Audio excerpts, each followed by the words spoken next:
Selamat malam, selamat datang di Berbinar Insight Indonesia, Berbinar Here's to You, yang merupakan sebuah event dari Berbinar Insight Indonesia, sebuah platform di bidang edukasi dan layanan psikologi tentunya.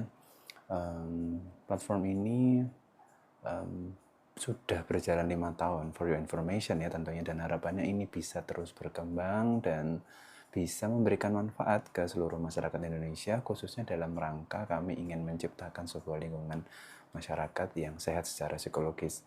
Berbinar Insight Indonesia, kami branding dengan nama @berbinar.in. Tentu kalau kalian penasaran gitu, buat kalian yang belum jadi followersnya Berbinar Insight Indonesia, dan live ini hadir di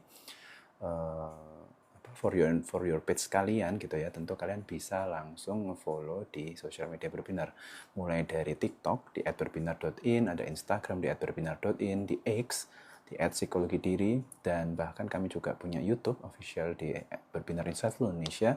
Dan tentunya kalian harus juga coba buat lihat produk kami apa saja ada di website kami di www.berbinar.in, karena kami nggak cuma ngasih acara semacam ini secara gratis, tapi kami punya berbagai layanan yang tentunya harapannya bisa ngasih manfaat buat kalian semua.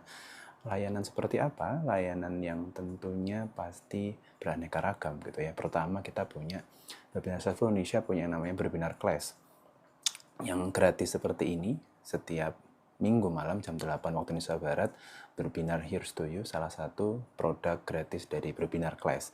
Dan kami juga punya webinar lainnya yang bisa kalian tonton di YouTube-nya Berbinar, dan berbagai Zoom yang mungkin kalian juga bisa aksesan, termasuk yang kemarin sudah berlangsung di One One Class Journey, dan akan ada beberapa bulan lagi di One One Class Journey episode selanjutnya.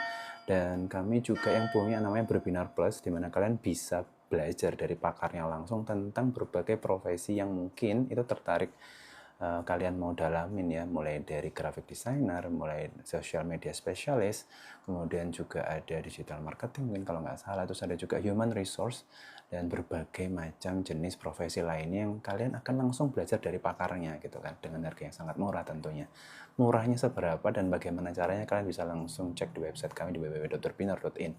Dan kami juga punya yang namanya Berbinar Counseling, yang tentunya itu membuat kalian punya kesempatan langsung buat ngobrol sama peer counselor yang berbinar atau konselor sebaya yang berbinar, dan juga psikolog yang berbinar. Berbinar punya psikolog yang expert di bidangnya, mulai dari yang bisa kalian ajak ngomong tentang karir, tentang pekerjaan, tentang kesehatan mental kalian, tentang daily life kalian gitu kan, tentang hubungan kalian, tentang pendidikan, karir, studi lanjut kalian. Coba kalian cek aja di sana langsung, ngobrol langsung sama adminnya di WA bisnisnya Berbinar. Kalian bisa sampaikan kebutuhan kalian untuk bisa ngobrol dengan psikolog yang seperti apa, atau bahkan kalian bisa coba buat ngobrol sama konselor sebayanya Berbinar di peer konselornya Berbinar. Karena kalau kalian masih sungkan gitu ya buat ngobrol sama psikolog, kalian bisa ngobrol sama konselor sebaya Berbinar, karena mereka itu sudah dapetin pelatihan gitu ya dari psikolog yang berbinar, dan sudah disupervisi langsung sama psikolog yang berbinar.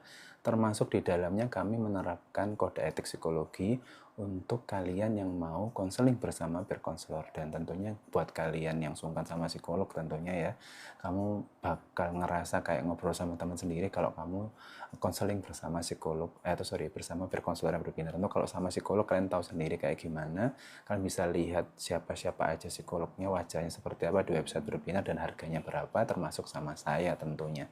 Dan Berbinar juga punya Berbinar Psikotes, di mana kalian bisa cek kesehatan mental kalian, mulai dari apakah kalian sedang depresi atau tidak, atau mungkin seberapa depresi kalian, atau kalian pengen tahu gitu ya, apakah kalian sedang dalam kondisi cemas, atau kalian cuma cemas berdasarkan diagnosis kalian dan kalian pengen ngevalidasi itu, atau kalian juga punya saudara atau adik atau keluarga yang pengen tahu kelemahan dan kelebihan serta bakat minatnya seperti apa, sekedar pengen tahu intelijensi IQ kalian berapa dan segala macam, itu kalian bisa cobain langsung di Berbinar Psikotes. Menu-menu tesnya seperti apa, beraneka ragam, mulai dari yang murah sampai yang premium gitu kan, kalian bisa cek di sana.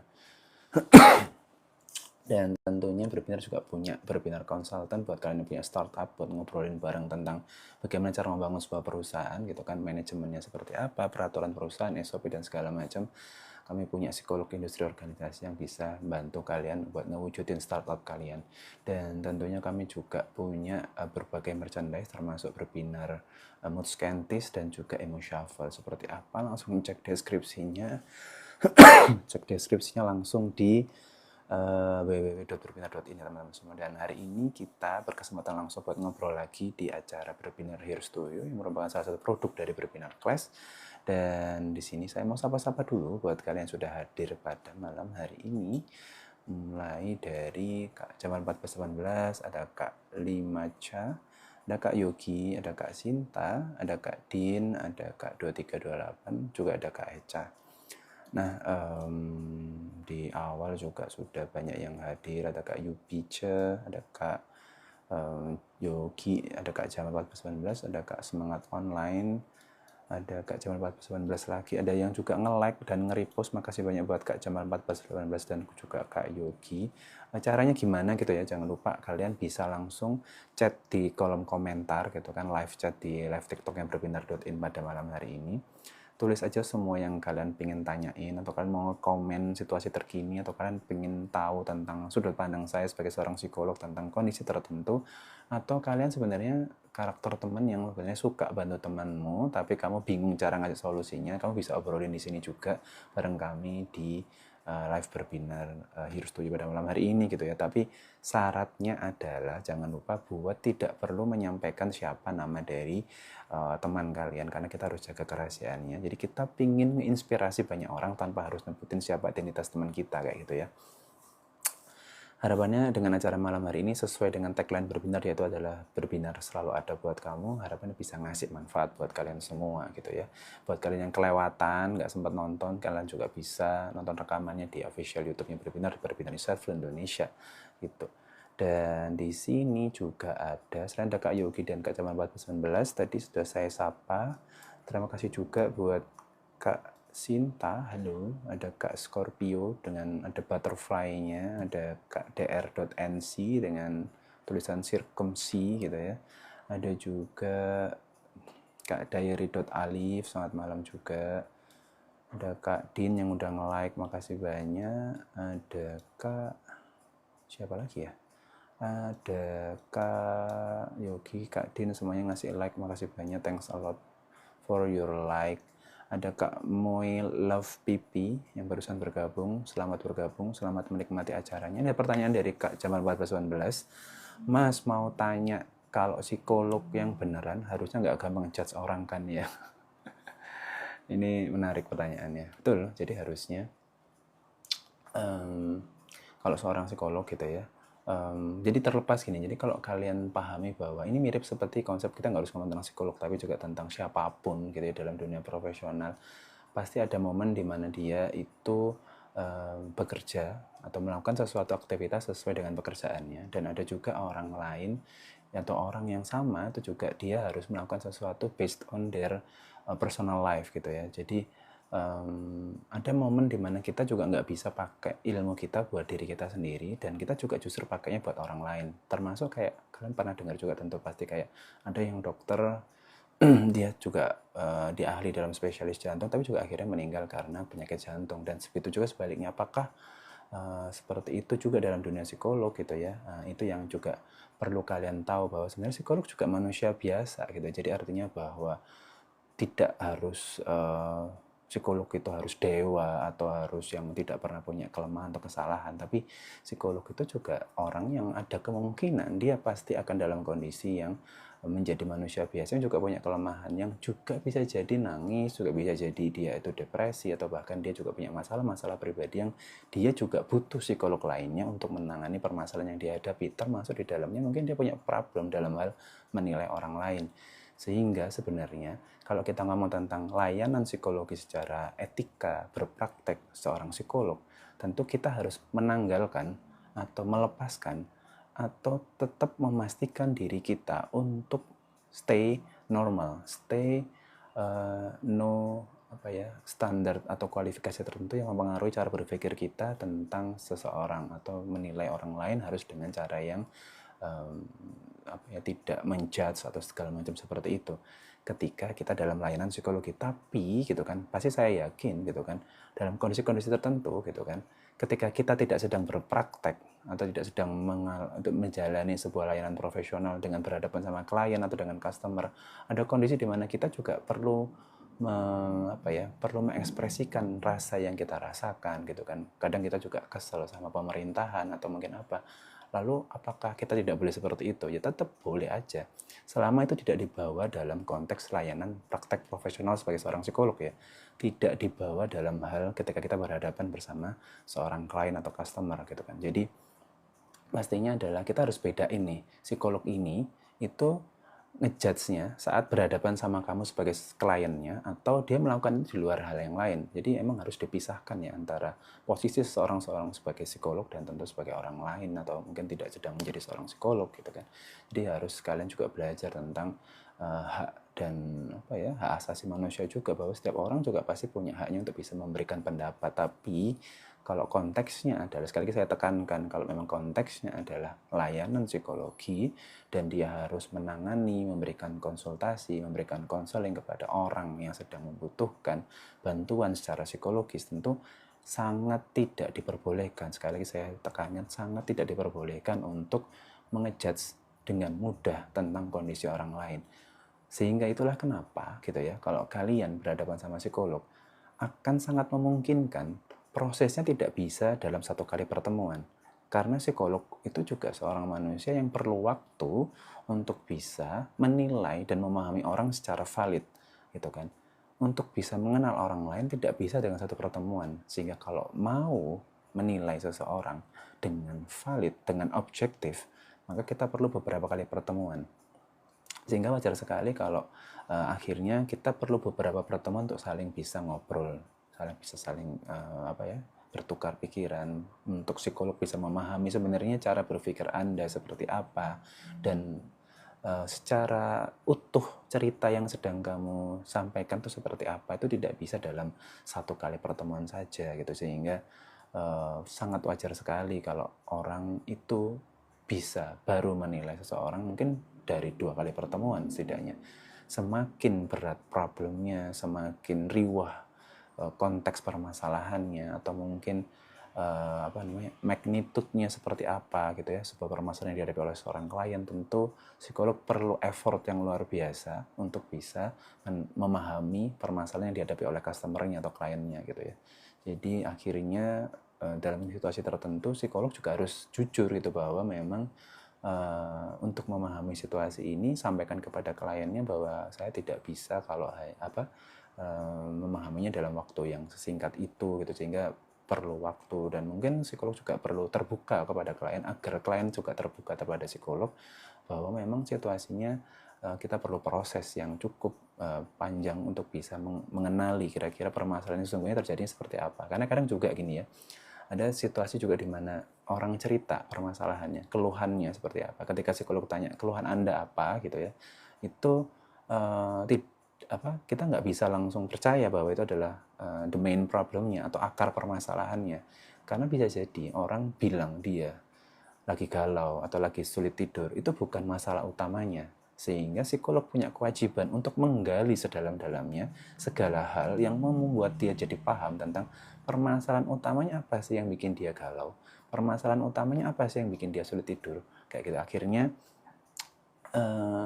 dia jadi bisa punya gambaran yang utuh gitu ya, untuk bisa menilai kira-kira apa yang harus saya lakukan sebagai seorang psikolog untuk memberikan solusi yang terbaik supaya dia, klien itu, supaya dia memperoleh layanan yang seoptimal mungkin gitu kan.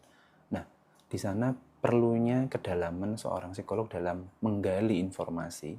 Maka dari itu sangat diperlukan juga seorang klien atau customer yang terbuka atau mau bercerita banyak dan dia kooperatif dengan proses konseling itu, supaya psikolog juga bisa menangkap problemnya secara utuh, bukan cuma dari keluhan awalnya saja, tapi sebagai kadang kan manusia itu juga cerita yang depannya doang supaya dia nggak ketahuan cerita aslinya. Padahal sebenarnya psikolog perlu dapat cerita secara utuh supaya dia bisa bantu secara lebih optimal.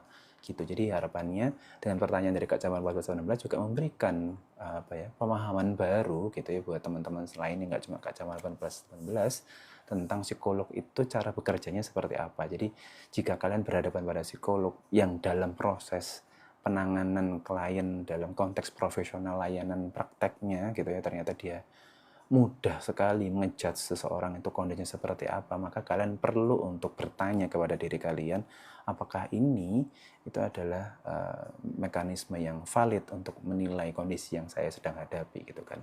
Jadi menurut saya seperti itu. Apalagi kalau memang dalam kondisi tertentu psikolog juga nggak cuma menggunakan mekanisme wawancara dan konseling, tapi juga ada di dalamnya menerapkan tes psikologi di dalamnya supaya hasilnya lebih akurat gitu ya, bukan cuma dari wawancara dua arah atau wawancara satu arah atau yang kemudian dia jawab dari kliennya, namun juga dari hasil tes-tes yang itu mengarah kepada memperkuat hasil temuan yang diperoleh dari saat wawancara itu berlangsung gitu, kurang lebih seperti itu. Mudah-mudahan bisa menjawab untuk pertanyaan dari Kak Jamal 1419 ya. Sambil kita cari di bawahnya kira-kira apakah ada pertanyaan yang lain bisa untuk kita diskusiin supaya kalian semakin paham tentang apa yang menjadi permasalahan atau apa yang bikin kalian jadi overthinking sejauh ini. Gitu. Ini ada juga selamat malam buat Kak Yours M gitu ya. Ada juga Kak Brad. Ada juga sebentar saya over scrolling.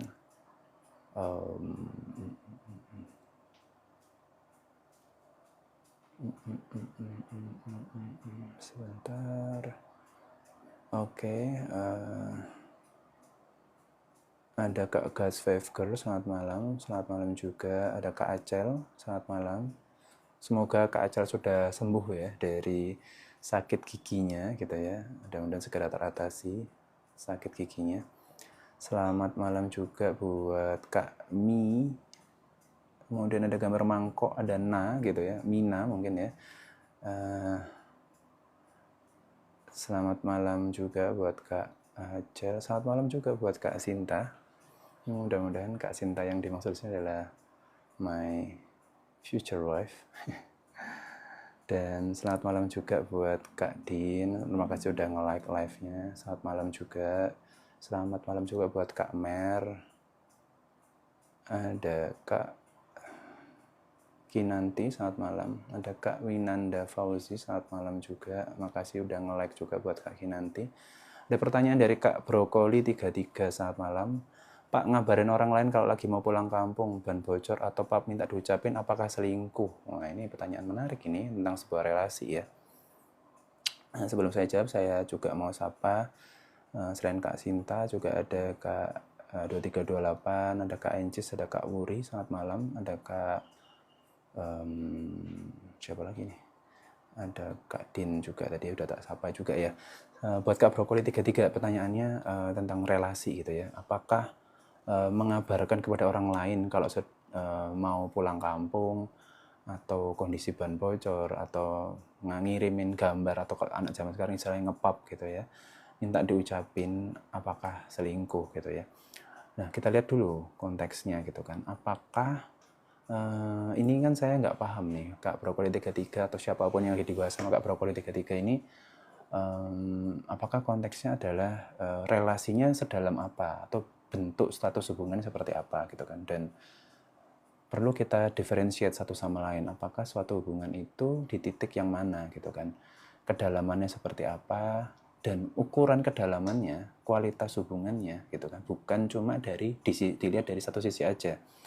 Karena relasi itu karena kan terkait sama dua orang gitu ya, sehingga kalau ngomong tentang relasi kita nggak bisa satu arah, kita nggak bisa cuma menilai dari orang yang ada cuma kita doang yang sedang menjalani hubungan, tapi juga orang lain yang kita ajak untuk menjalin hubungan. Jadi makanya perlu yang namanya komunikasi gitu kan, supaya satu sama lain bisa saling memahami, saling mengerti kira-kira apa sih sebenarnya yang sebenarnya terjadi atau apapun itu problemnya kita bisa ngobrolkan kayak gitu. Dan tentunya gitu ya, kalau ngomong tentang situasi ini dinilai sebagai status yang selingkuh atau tidak, ini pengkhianatan atau bukan, atau ini bagian dari pelanggaran komitmen atau bukan gitu kan, maka kita perlu cek dari dua sisi gitu ya. Kalau benar bahwa pihak satunya mengakui atau mungkin menyampaikan atau dengan terang-terangan mengatakan bahwa kalau posisi atau dia ini melakukan aktivitas-aktivitas yang disebut tadi seperti ngabarin, kirim pap atau apapun itu yang itu menuju kepada arah bentuk dia itu punya care sebagai lebih dari sebuah pertemanan, maka kita perlu konfirmasi ya sebagai pasangannya gitu kan, apakah yang kamu lakukan ini bagian dari kamu sudah mulai lupa tentang komitmen yang sudah kita bangun, atau jangan-jangan selama ini ketika di awal itu nggak pernah dibahas gitu kan. Nah coba tanya kepada diri masing-masing juga ya, jangan-jangan ketika mengawali sebuah hubungan batas komitmennya itu seperti apa gitu, kita mau ke arah mana, kita ini siapa, kamu siapa, lalu kita ini mau menjalani hubungan dengan istilah apa, atau sekedar seperti arahnya mau kemana gitu kan, kita mau ini diketahui oleh siapa saja gitu kan. Itu perlu untuk terbuka satu sama lain dan dibahas, benar-benar literally dibahas, bukan cuma dugaan semata atau ini prediksi, atau mungkin kamu hanya menilai dari satu sisimu aja, karena ini perlu diobrolkan, perlu disampaikan. Jadi kalau kamu merasa Kak Brokoli 33 atau siapapun itu punya problem yang sama seperti Kak Brokoli 33 gitu ya, kalau ada situasi pasanganmu itu ngabarin orang lain, ngechat tentang situasi, kondisi, atau mungkin pap minta diucapin, itu perlu kamu konfirmasi lagi gitu kan. Jadi bukan cuma dugaan semata, tapi kamu perlu untuk cek langsung ke orangnya langsung dengan keterbukaan. Karena penting banget ya menurut saya, relasi yang baik adalah ketika kita saling terbuka satu sama lain. Kalau misalkan ternyata pihak yang satu yang tidak terbuka, bagaimana mungkin hubungan ini bisa terus berlanjut gitu ya. Karena perlu ada kejujuran, perlu ada kesepemahaman, bagaimana cara kita bisa memahami orang lain kalau orang ini tidak cerita ke kita gitu kan. Bagaimana kita berharap orang lain terbuka sama kita kalau kita sendiri nggak terbuka sama mereka. Mungkin juga kalau memang kondisinya adalah tentang permasalahan keterbukaan gitu ya, Kak Brokoli 33 juga perlu evaluasi dirinya sendiri gitu. Apakah selama ini kamu melakukan hal yang serupa? Apakah selama ini kamu juga terbuka dengan pasanganmu gitu kan? Kalau kamu bilang iya, maka kamu perlu pastikan ke pasanganmu, apakah yang sudah saya lakukan selama ini sudah membuatmu cukup paham tentang diri saya? Apakah saya sudah cukup terbuka kepada dirimu?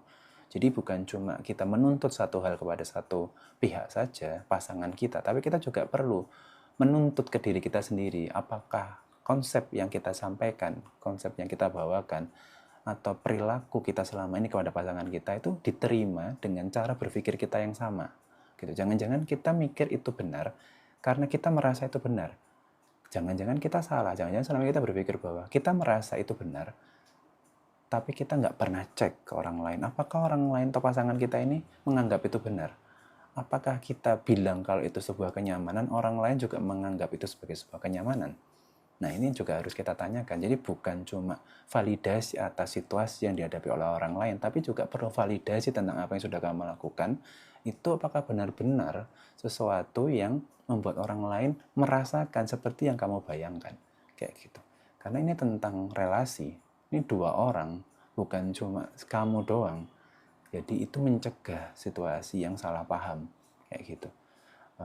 Mudah-mudahan ini bisa cukup menjawab ya. Jadi harapan saya siapapun yang berada dalam kondisi ini bisa jadi lebih baik kondisinya dengan keterbukaan dan refleksi diri gitu ya. Karena bisa jadi kita ini tidak cukup punya informasi yang akurat tentang apa yang sudah kita lakukan dan apa yang orang lain sudah lakukan. Kayak gitu. Selamat malam juga buat Kak, bacanya gimana ini ya? Kak Feli gitu ya, selamat malam. Ada Kak Sinta sudah nge-like, terima kasih lagi, again for you, terima kasih banyak. Kak C. Gumilar, terima kasih. Ada Kak Alvin Tursinei, ada juga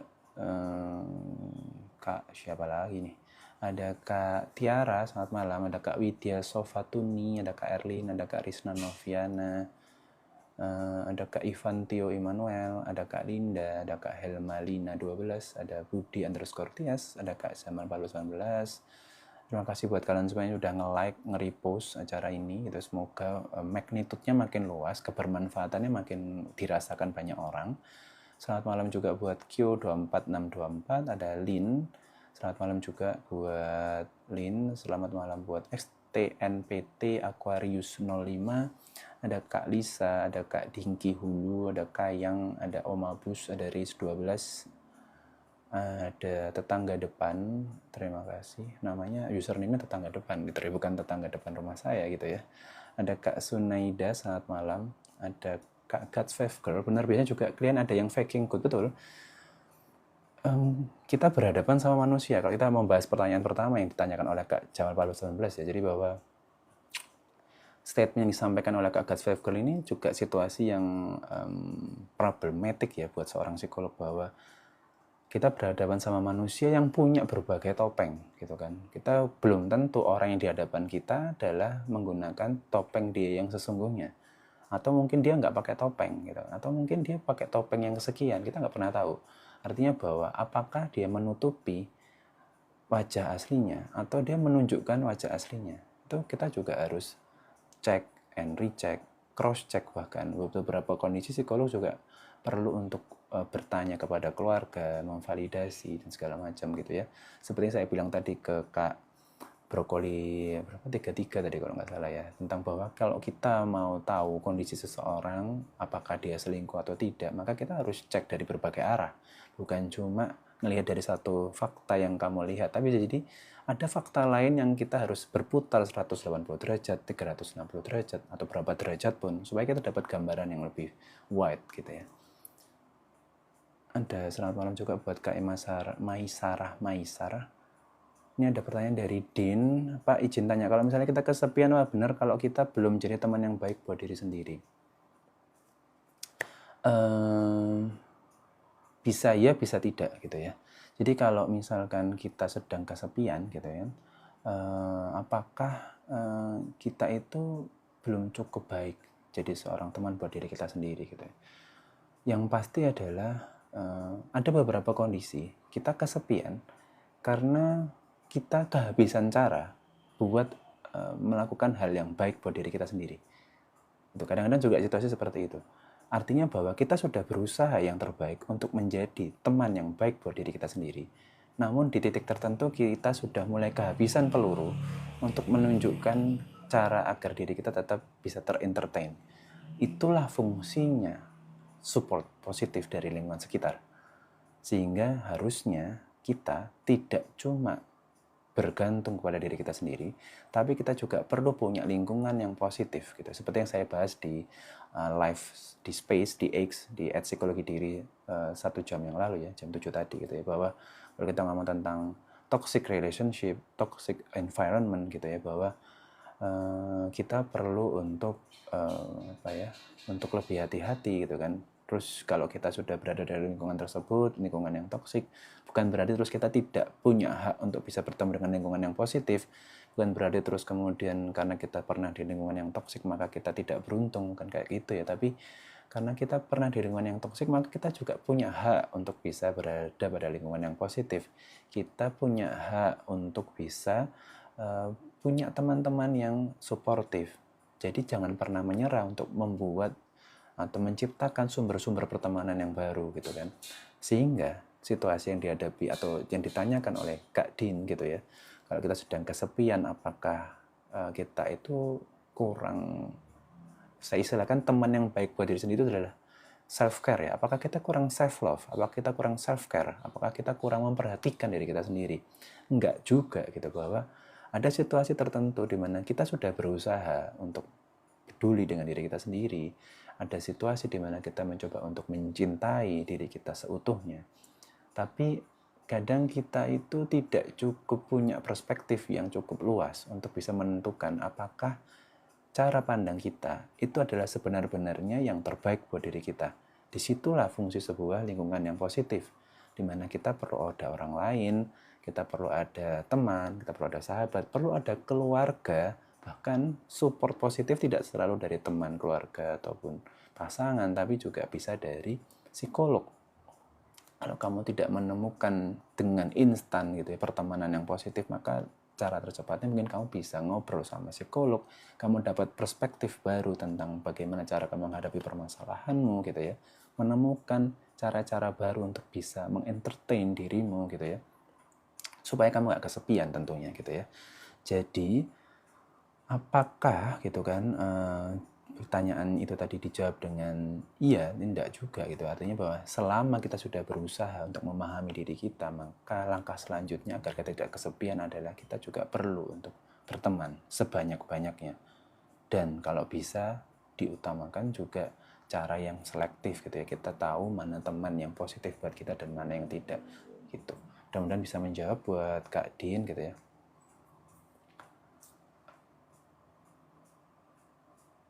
Oke.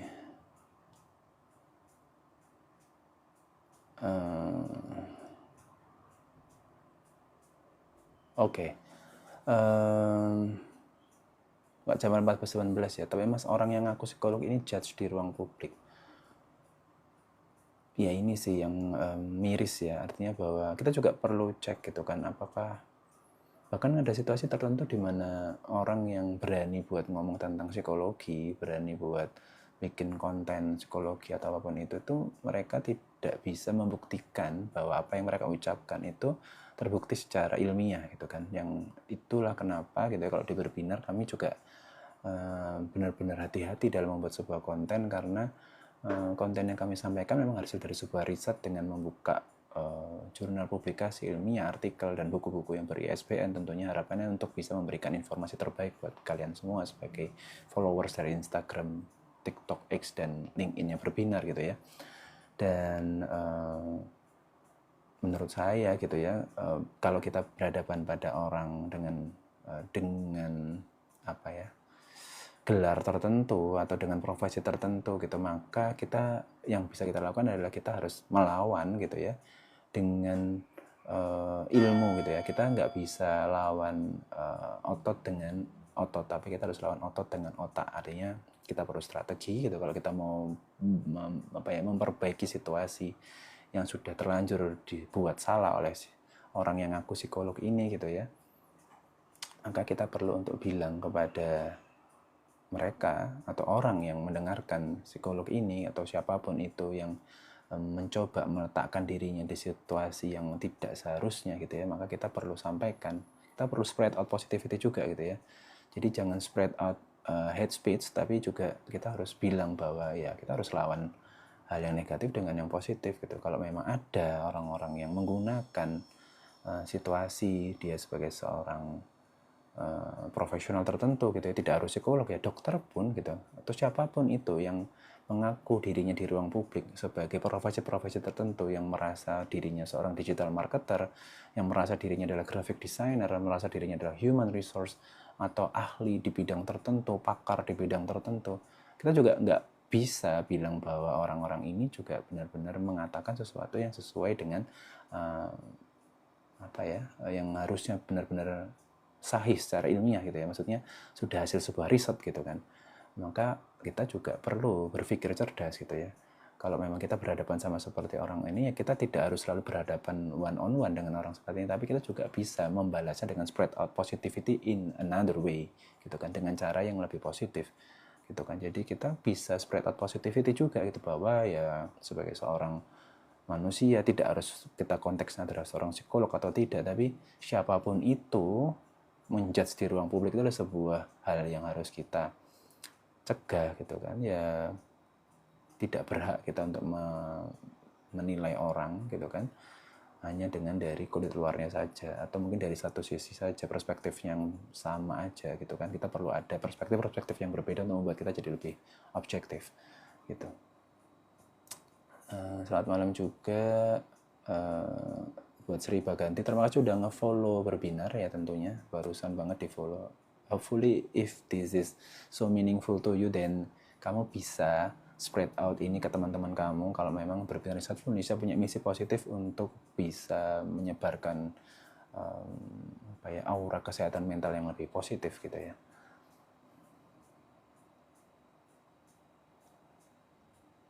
Oke,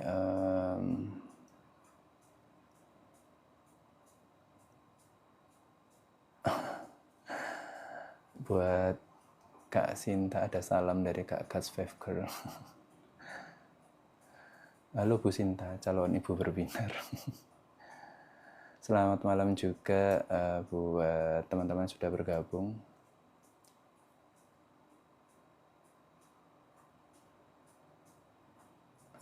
Oke, terima kasih buat God's Five Girl dan calon 1419 ya.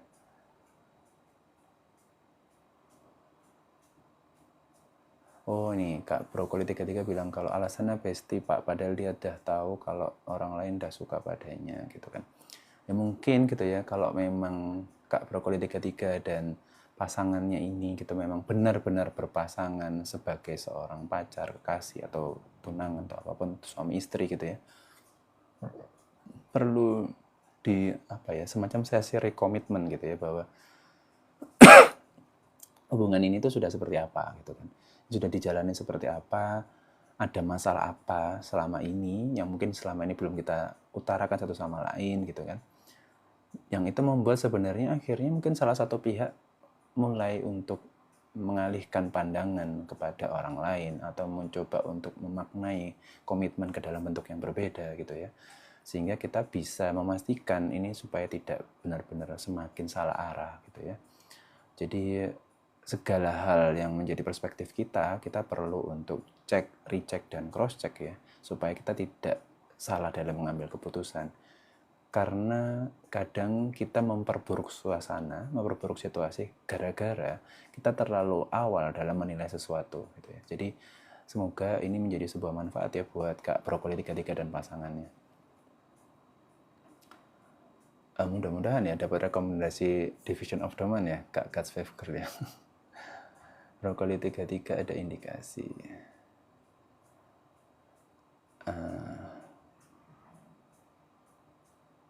Selamat malam juga buat ini kok cepat banget.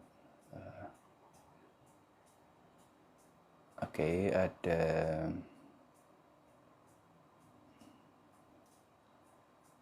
Oke, terima kasih kembali Kak Din, mudah-mudahan bermanfaat. Ini berarti harus 1 jam lebih deh Pak, kurang cuma 3 menit. Ya supaya ditunggu-tunggu gitu ya, kalau kita terlalu lama juga orang jadi bosan. Jadi mudah-mudahan 30 menit itu membuat kita jadi menunggu untuk episode selanjutnya gitu. Saling cinta, saling cinta. Oke, we are at the end of the show. Terima kasih banyak buat kalian semua yang sudah nonton. Nih barusan ada Kak Dwi DKA yang barusan bergabung. Mohon maaf kita berada di akhir acara gitu ya. Terima kasih buat kalian sudah memeriahkan hari ini gitu ya, luar biasa sekali. Kita sudah sampai 12.900 like. Terima kasih banyak buat kalian yang sudah nonton hari ini, siapapun itu, berapa menit pun gitu ya. Terima kasih sudah membantu kami untuk membuat acara ini semakin hype gitu ya. Mudah-mudahan ini menjadi awal buat kita untuk bisa bermanfaat buat orang lain, karena acara hari ini tidak hanya hari ini, tapi kita akan hadir setiap minggu jam 8 malam waktu Indonesia Barat hanya selama 30 menit. Jadi manfaatkan waktu sebaik-baiknya, bertanyalah, siapa yang cepat dia akan dijawab terlebih dahulu, dan buat yang belum dijawab, copy lagi pertanyaannya di episode selanjutnya, karena kita akan ketemu lagi di episode selanjutnya di hari Minggu depan jam 8 malam di jam yang sama, di platform yang sama, di TikTok di @berbinar.in. Kami harap ini semua bermanfaat, karena Berbinar punya tagline, berbinar selalu ada buat kamu. Selamat malam, selamat istirahat.